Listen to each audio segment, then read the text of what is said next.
Next, you have your captain, Stephen Strait.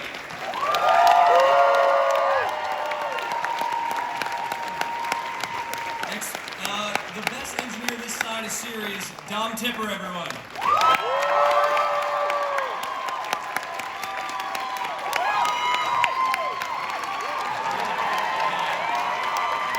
Your pilot and provider of the crispiest lasagna this side of Mars, Cass Anvar.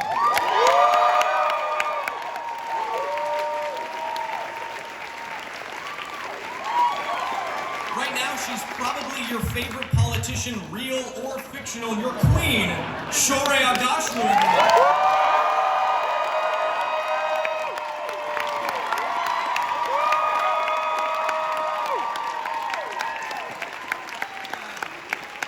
You just can't buy that. Next, she's the badass Belta, who is downright lovely in real life, Kara G, everyone.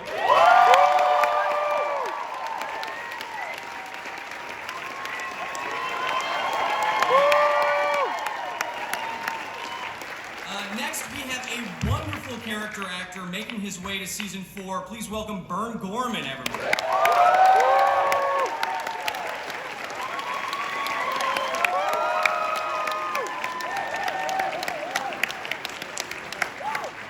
All right, so in case, I don't think I'm mistaken here, I'm pretty sure that's everyone, right? So let's just get to... Oh, wait, yeah, sorry, we saved the best for last. Of course, your hashtag murder snuggles, Wes Chatham, everyone.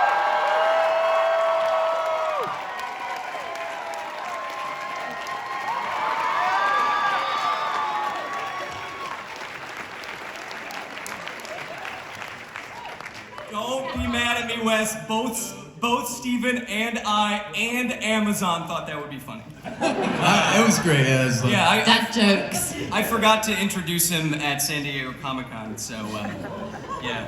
You're all in on the Don't joke boo now. me! woo I just him! showed you the full episode. Alright. Okay, well, so like we said, we don't have a ton of time before we get to all your burning questions, so I'm just going to ask some brief questions of the cast and crew here.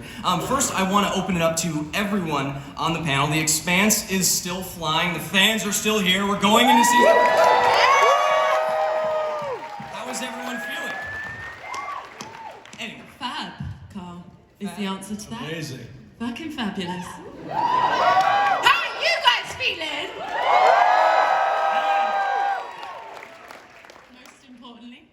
Most importantly, yeah, it's incredible that the show's back, and it feels like it's bigger and more expansive. Sorry, expansive than ever in scope and scale. I couldn't help it. Stop bullying me! Yeah, tough crowd.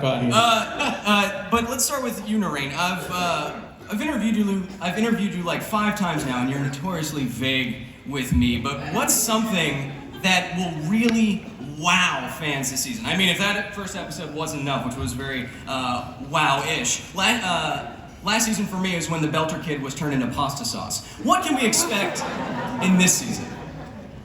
Please, come on. Non-spoilery. Like that. Give me something. Well, I would say you're gonna see a different side of Miller and perhaps a different shape of Miller. Yeah, that unfortunately didn't win the Oscar that year. Trying to get on their good side. Yeah, just watch the show, man. I think the first episode was more than enough to get everyone's juices going. No? Yeah.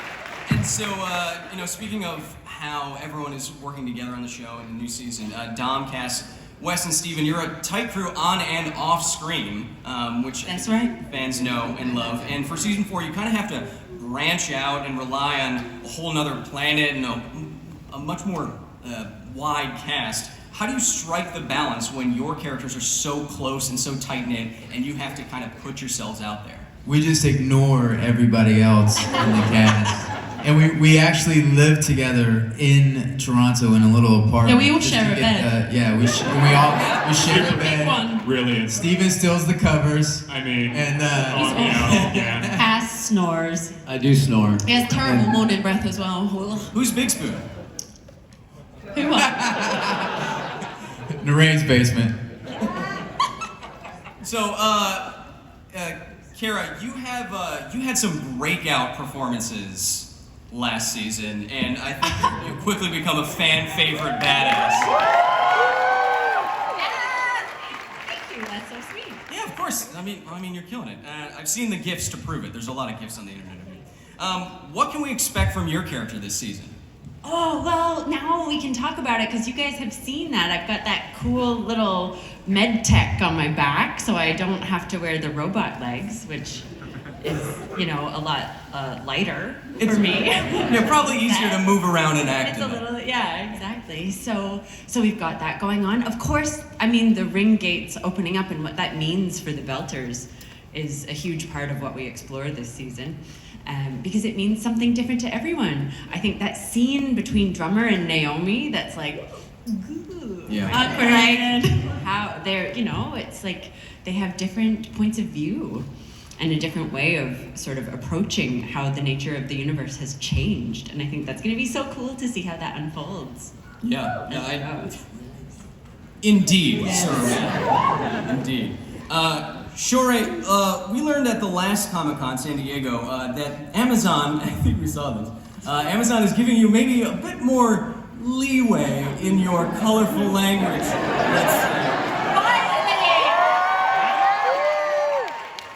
So, I want to take a little left turn here and ask you a question that James Lipton asks all of his guests at the end of Inside the Actor Studio. Sure, what is your favorite curse word? Motherfucker.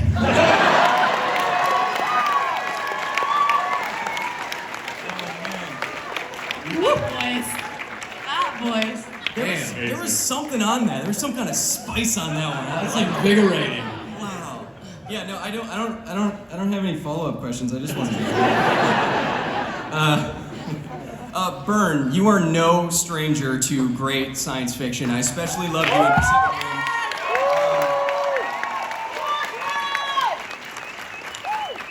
What about being a part of the Expanse, and this season of the Expanse in particular, really excites you as an actor and coming into this? Well, it was a bloody nightmare, I've got to say. Can we have a little round of applause for this amazing cast?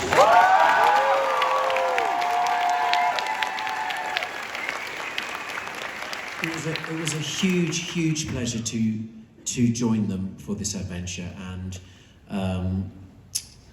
yeah, lots of exciting things happened. That's all I can say. Is it just me, or did he look like Cerberus, the Hound of Hell, coming out of that fire? Amazing, Unbelievable! I What a great loved shot. it. Yeah, a lot of your characters have that same gait, I've noticed. The asshole gate. Yeah. Oh, yeah, sorry, that's what I meant. Was I not? What are you gonna do? You got to work with what God gives you, right? And you're working it, Bernie. Thank working you. it. Yeah, so like I said, I don't want to deprive any of you all of your burning questions. So if you have stuff for the cast, before we get to it, if there's anything else anyone wants to say, we can open it up to the fans right away. Questions. All right, so there should be microphones around, or someone to give you microphones, right? So if you raise your hand, someone will come to you with a microphone, and please make sure your question is a question and not just a statement. For example, you could ask, why does everyone have a beard in space now? Well, it's hard to trim in space in microgravity, and because all the hairs might get into the sensitive equipment, so if you don't have the right vacuum equipment, you don't want to shave in space, and that's why they all have beards in space. That could be an example.